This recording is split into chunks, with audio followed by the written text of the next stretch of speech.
అరే వా, నా దగ్గర చాలా డబ్బులున్నాయి, నేను ఏది కావాలంటే అది కొని పడేస్తా. అయ్యో ఫ్రెండ్స్, మరి నేనైతే చాలా పేదవాడిని. ఇటు చూడండి, నా ఇల్లు ఎంత చిన్నగా ఉందో. మంచి ఇల్లు కట్టుకోవడానికి నా దగ్గర డబ్బులు లేవు. అరే అమ్మా, ఇంట్లో ఎవరైనా ఉన్నారా?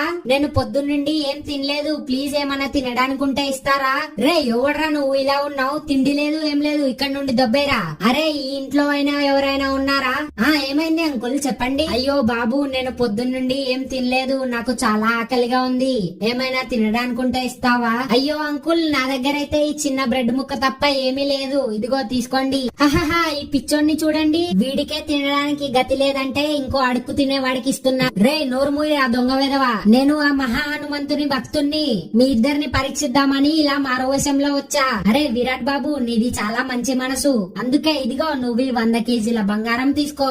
గైస్ చూసారు కదా, మీరు కూడా ఇలా మంచి పనులు చేస్తే మీకు కూడా మంచి జరుగుతది. అలాగే మీకు గాని ఈ వీడియో నచ్చినట్లయితే ప్లీజ్ లైక్ చేసి సబ్స్క్రైబ్ చేసుకోండి. అలాగే కామెంట్స్ లో జై హనుమాన్ అని కూడా టైప్ చేసేయండి.